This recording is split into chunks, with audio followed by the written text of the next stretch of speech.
तो आज के प्रकरण में कर्मयोग के विषय की बहुत सारी अच्छी बातें आई है।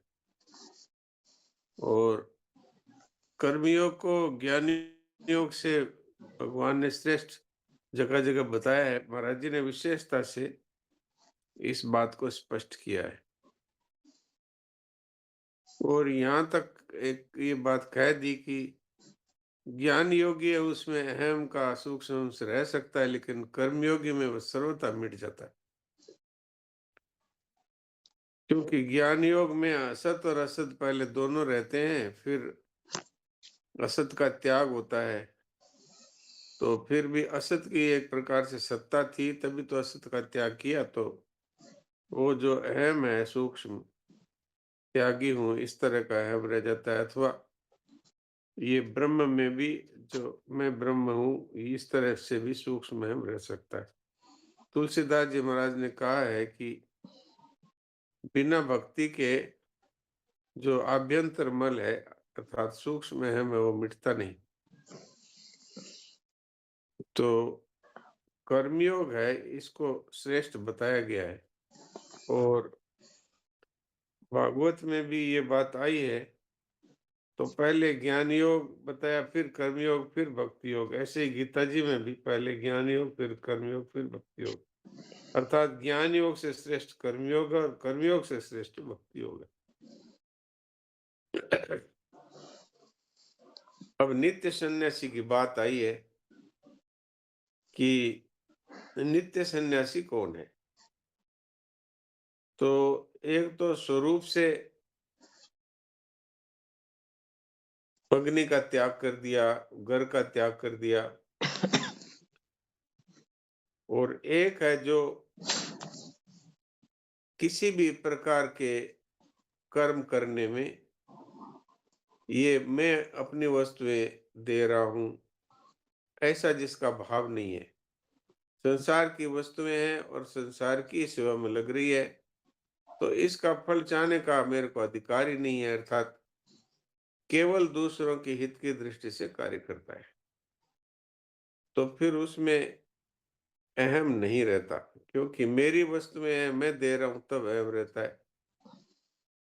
और इसमें भी एक मार्मिक बात जो बताई महाराज जी ने, वो ये बताई है कि कर्मयोगी है वो वास्तव में सबसे पहले बुराई का त्याग करता है। प्राणी मात्र का हित होता है बुराई के त्याग से। भलाई तो कोई कितनी भी करे, वो सीमित ही होगी। जैसे कोई व्यक्ति एक विद्यालय खोल देता है, गांव में विद्यालय है ही नहीं, और वो 5, 10, 20 लाख रुपया लगा के एक विद्यालय बना देता है, तो उसमें सीमित ही विद्यार्थी आएंगे। इसी तरह से यदि कोई व्यक्ति एक औषधालय या अस्पताल बना देता है, तो उसमें सीमित ही रोगियों का इलाज होगा। लेकिन एक तो ये करता है कि मैं किसी को कष्ट नहीं पहुंचाऊंगा, और एक ये करता है कि मैं अस्पताल खुलवा दूं तो लोगों का कष्ट दूर हो। तो कष्ट दूर हो तो कितने लोगों का अस्पताल खुलवाने से कष्ट दूर हो सकेगा। लेकिन जो ये भाव रखता है कि मेरे द्वारा किसी प्राणी को कष्ट नहीं पहुंचे, वो पूरे विश्व की सेवा कर रहा है। तो आप कितनी भी भलाई करेंगे तो वो सीमित ही होगी, लेकिन बुराई का त्याग है वो असीम है। जिस तरह से महाराज जी ने यहाँ ये बात कही है कि एक एक ऐसा व्यक्ति है जिसने बुराई का सर्वथा त्याग कर दिया और किसी गुफा में भी वो बैठा हुआ है, तो केवल उसका जो सबका हित हो, ये भाव, किसी की साथ बुराई नहीं हो, किसी को बुरा नहीं समझना, किसी का बुरा नहीं चाहना, किसी का बुरा नहीं करना, तो वो एक गुफा में बैठकर भी पूरे विश्व का कल्याण कर रहा है। ये एक बहुत मूल बात आई। और इसमें खास बात आई कि नित्य सन्यासी कौन है। तो इसका अर्थ हुआ है कि नित्य सन्यासी वो है जो सबका हित चाहता है और बदले में कभी कुछ न इस लोक में न परलोक में कुछ भी इच्छा रखता है, तो वो नित्य सन्यासी है। तो इसका अर्थ है कि अनित्य सन्यासी वो है जो जो केवल किसी का हित करता है। जैसे अर्जुन की बात कही महाराज जी ने कि अर्जुन ने ये काम है, गुरुजनों को नहीं मारना चाहता। लेकिन ये जो कर्मयोगी है, ये नित्य सन्यासी है, ये किसी को भी कष्ट नहीं देना चाहता, किसी के साथ भी ये बुराई नहीं करना चाहता, किसी को भी ये दुःख नहीं देना चाहता, बल्कि सबकी सेवा करने की भावना रखता है और बदले में कुछ नहीं चाहता। तो इसको नित्य सन्यासी कहा है। और इसका किसी से द्वेष नहीं होता। न यो न द्वेष्टि न कांक्षति। क्योंकि अगर किसी से भी जो द्वेष रखता है, वो वास्तव में सच्चा कर्मयोगी नहीं हो सकता। क्योंकि किसी को बुरा समझेगा तभी तो किसी से द्वेष करेगा।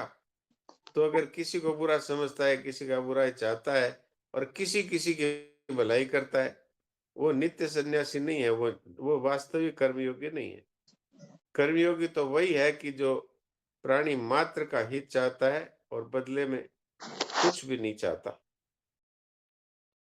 और कुछ भी नहीं चाहता, इसी को न कांक्षति कहा है। कर्मयोग में कामना का त्याग ही मुख्य है। कर्मयोगी किसी भी प्राणी, पदार्थ, परिस्थिति आदि की कामना नहीं करता। और इसमें एक बात और बताई है जो शरणानंद जी महाराज के भी प्रवचनों में आती है कि निष्काम कर्म नहीं होता, निष्काम कर्ता होता है।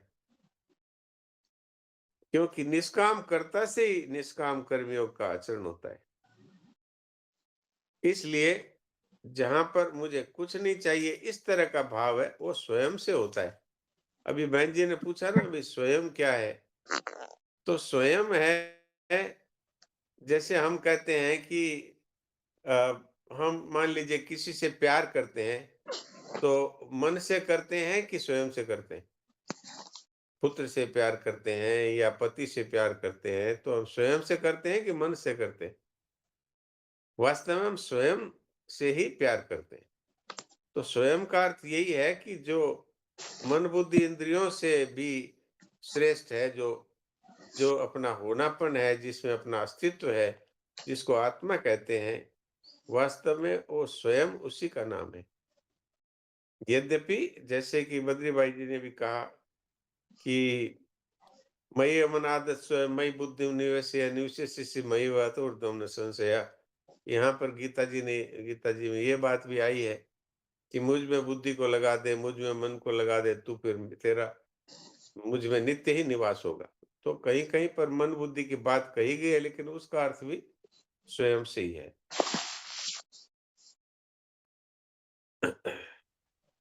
डॉक्टर साहब, राम राम। जी, एक बात और जी। पूछनी थी कि हाँ, जैसे बोलिए। हमारा जैसा भाव रहेगा वैसा ही हमसे कर्म होगा। हाँ, बिल्कुल, इसमें कोई ठीक। संदेह नहीं। और वो भाव हमारा खुद का होता है, हम्म। वैसा ही होगा, बिल्कुल। यो ठीक है। यच्चद्दश्च एव स, भगवान ने गीता में साफ कहा है। हम्म। जिसका जैसा भाव है, जिसकी जैसी श्रद्धा है, वही है वो। वो स्वयं बिल्कुल भी वही ठीक। है। हम्म। बिल्कुल, बिल्कुल। ठीक है। तो ये डॉक्टर मूल-मूल साहब बातें प्रणाम। हैं। हाँ जी, बोलिए। डॉक्टर साहब प्रणाम। हाँ, बोलिए हाँ हरिओम बोलिए। जी। हरिओम जी, किरण गटानी जी कई देर से पूछ रही है, कुछ क्या पूछ रहे हैं थोड़ा समझ लो। किरण गटानी जी 2-3 बार म्यूट खोला, क्या पूछ रहे हो, पूछो जी। जी वो प्रणाम सबको, प्रणाम डॉक्टर साहब। वो प्रणाम। भैया पढ़ रहे थे, वो ये बोल रहे थे जैसे अपने लिए कुछ नहीं चाहना, वो तो ठीक है, हम अपने लिए कुछ नहीं चाहते हैं। हाँ, जो हो रहा है भगवान की इच्छा से हो रहा है, जो हो रहा है भगवान के लिए हो रहा है। लेकिन जी। कभी कभी हम ये हमारे मुंह से निकलता है ये चीज कि मैंने तो इतना सब कुछ कर दिया, तो ये भी गलत ही हुआ ना। हाँ, बिल्कुल। ये अभिमान का ही एक स्वरूप है, तो ये अहम का ही कैसे छूटे? स्वरूप है। जी। ये कैसे छूटे? ये ऐसे छूटे कि नैव किंचित करोमीति युक्तो मन्यते तत्त्ववित्। मैं कभी कुछ नहीं करता, क्योंकि कर्मयोग की दृष्टि से जो कुछ भी मिला है, चाहे वो कर्म करने की शक्ति है, चाहे पदार्थ है, चाहे जो कुछ भी करने के उपकरण है, वो सब के सब तो मिले हुए हैं। तो उसके द्वारा ही सारा हो रहा है भगवान की शक्ति से हो रहा है, संसार की शक्ति से हो रहा है। शरीर उनका है, मन बुद्धि इंद्रियां उनकी है, पदार्थ उनके हैं, तो सब संसार से मिले हैं तो संसार की सेवा में लगा रहे हैं। ज्ञान योग की दृष्टि से देखें तो वास्तव में इंद्रियां ही इंद्रियों में बरत रही है, शरीर ही संसार में बरत रहा है। वास्तव में स्वयं आत्मा किसी प्रकार के क्रिया का कर्ता नहीं होता। इसलिए भी वास्तव में मैंने इतना सब कुछ कर दिया इस तरह कहना नहीं बनता। जी। तो फिर डॉक्टर साहब ये जो पाप कर्म होते हैं वो फिर स्वयं पे कैसे आते हैं? वो पाप कर्म तो वो खुद कर्ता बन के ही करता है। मुझे ये चाहिए इसलिए वो पाप करता है। क्या आज आज तक किसी ने मुझे कुछ नहीं चाहिए ऐसा होने पे किसी ने पाप किया है? आज आज जितने भी जेल में पड़े हैं, जितने भी सजा काट रहे हैं, सब के सब किसी ने धन के लिए, किसी ने मान के लिए, किसी ने शारीरिक भोगों के लिए ही पाप किए। तो इसलिए वास्तव में वो स्वयं उसका कर्ता बन के ही पाप करता है, इसीलिए उसको भोगना पड़ता है। जी जी जी। आपके ऊपर यदि कोई सड़क पर चलते हुए और यदि कोई पेड़ गिर पड़े तो पेड़ को पाप लगता है क्या? पेड़ तो निर्जीव है, उसको कहाँ से पाप लगेगा? निर्जीव नहीं है, वो भी तो जीव है। लेकिन हाँ उस सजीव है योनि लेकिन में वो जानता नहीं है। हाँ, सुन लीजिए। उस योनि हाँ में वो भोग योनि है। उसमें कर्तापन का भाव वो मैं करता हूँ इस तरह का भाव नहीं है। तो इस तरह से वो क्रिया मात्र ही है, वहाँ पर कोई कर्ता नहीं है। जब वो कहता है मैं करता हूँ तब पाप लगता है, नहीं तो नहीं लगता। ओके। यस्य नाहंकृतो भावो गीता जी में आया है। यस्य नाहंकृतो भावो बुद्धिर्यस्य न लिप्यते हत्वापि स इमान् लोकान् न हन्ति न निबध्यते। जिसमें अहंकृत भाव नहीं है, जिसमें कुछ फल की इच्छा नहीं है, वो पूरी सृष्टि को मारकर भी कुछ नहीं मारता। जैसे गंगा जी है, उनके द्वारा कितने जीवों का पाप नाश होता है, उद्धार होता है, लेकिन उनको कोई पुण्य नहीं होता। और वो अगर बाढ़ के कारण से किसी गांव को पूरे को डुबो दे तो उसको कोई पाप नहीं होता, क्योंकि वह न तो कर्तापन है और न फल की इच्छा है। जी। प्रणाम। प्रणाम। प्रणाम। डॉक्टर साहब प्रणाम। समझ में। हाँ, बोलिए। डॉक्टर प्रणाम साहब जी, बोलो ये क्या कह ये पूछना चाहता हूँ। हाँ, हेलो। दरक जी बोलिए। हाँ, मैं ये पूछना चाहूँ कि बुराई रहित होने के लिए अभी आपने बोला था कि आप कोई भी गुफा में जाके बैठ जाइए और हाँ, आपके भाव हो जाते हैं कि मैं बुराई नहीं करूंगा, बुराई नहीं करता हूँ, तो क्या हाँ, उसका फल मिल जाएगा? कुछ करने से बुराई नहीं करूंगा ये भाव तो है, पर वो हाँ। किसी गुफा में बैठ करके हुआ तो वो बुराई रहित हो गया, उसने नहीं, किया तो मैंने कुछ नहीं। ये महाराज जी ने लिखा है, उसका भाव ये नहीं है कि हम घर छोड़ करके गुफा में जाके बैठ जाएंगे तो ठीक हो जाएगा। अगर हम घर में रहते हुए भी ये भाव रखते हैं कि मेरे द्वारा किसी का बुरा न हो, न किसी को बुरा समझूंगा, न किसी का बुरा चाहूंगा, न किसी का बुरा करूंगा, तो फिर वो हाँ चाहे गुफा में बैठ जाए, चाहे घर में रहे, उसके द्वारा फिर भलाई के सिवाय क्या होगा? मान लो मैं ये निश्चय कर लूं कि मैं झूठ नहीं बोलूंगा, तो मेरे द्वारा सच ही बोला जाएगा कि नहीं? मैं यदि ये नहीं निश्चय वो कर लूं कि मेरे द्वारा किसी की हिंसा ना हो, तो अहिंसा के लिए मुझे क्या करना पड़ा? यदि मैंने ये निश्चय कर लिया कि मैं किसी के साथ बेईमानी नहीं करूँगा, तो ईमानदार हो गया कि नहीं हो गया, या कुछ करना पड़ेगा ईमानदारी के लिए? इसलिए जिसने बुराई का त्याग कर दिया, वो संसार भर का भला कर रहा है, चाहे वो घर में है, चाहे वो गुफा में। जी। बुराई का त्याग करना जरूरी है, उसके लिए कुछ कार्य नहीं, सेवा करना है, वो करना ये जरूरी वो नहीं है। सेवा वो अपने आप होगी। मैं यही तो कह रहा हूँ कि जो झूठ का त्याग कर देगा उसके द्वारा सच स्वतः ही बोला जाएगा कि नहीं? जो बिल्कुल हिंसा का त्याग कर देगा उसके द्वारा अहिंसा स्वतः ही होगी कि नहीं? ये है बात। बिल्कुल बिल्कुल ठीक है हाँ, सर, तो बहुत सेवा उसके द्वारा स्वतः ही होगी। बुराई का हाँ, त्याग डॉक्टर साहब करते ही प्रणाम। उसके द्वारा सेवा ही होगी। प्रणाम। हाँ डॉक्टर साहब प्रणाम। प्रणाम। अभी ये मन बुद्धि करणों की बात चल रही थी, चूंकि बुराई रहित होना है, तो जी। एक टिप्पणी है डॉक्टर साहब 357 पृष्ठ पर नीचे। अच्छा जी। हाँ, इस टिप्पणी को जरा सा आप स्वरूप के हिसाब से आप क्लैरिफाई करेंगे तो बात जी। एकदम समझ में आ जाएगी कि स्वरूप की क्या अहमियत है किसी कर्म में या बुराई रहित होने में या असत के जी। त्याग में। जी जी। जी। असत को असत जानने से उसकी निवृत्ति तभी होती है जब अपने स्वरूप में स्थित होकर असत को असत रूप से जानते हैं। स्वरूप में स्थिति कर्ण निरपेक्ष है, परंतु बुद्धि आदि करणों से असत को असत जानने से उसकी निवृत्ति नहीं होती, क्योंकि बुद्धि आदि करण भी असत है। अतः असत के द्वारा ही असत को जानने से उसकी निवृत्ति कैसे हो सकती है? हाँ, इसका तात्पर्य यही है कि स्वयं से ही उसको असत को असत समझना होगा, तभी निवृत्ति होगी। अगर जी अपने अपने वास्तविक स्वरूप में यदि हमें हमारी स्थिति हो, अर्थात हम जानते हैं कि एक स्वरूप के सिवाय सब कुछ असत है, इसका अर्थ यही होता है कि स्वतः ही असत का अभाव हम मान लेते हैं स्वयं में, तो इसके लिए मन बुद्धि की आवश्यकता नहीं पड़ती, ये तात्पर्य है।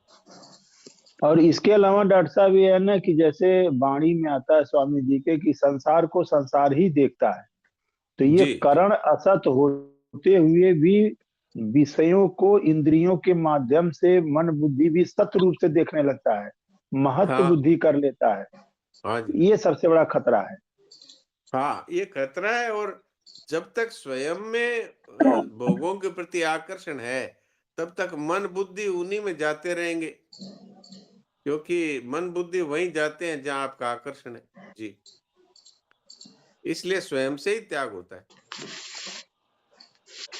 जी, डॉक्टर साहब एक वाक्य और आया है, आपका समय भी हो रहा है, नहीं हाँ अभी जी, बाकी बोलिए। 1 मिनट बाकी है। पृष्ठ हाँ, संख्या बोलिए। 358 पे, जी, पृष्ठ संख्या 358 में तीसरे श्लोक के ठीक ऊपर एक वाक्य है कि जी। सांख्य योग में आत्मा शेष रहता है।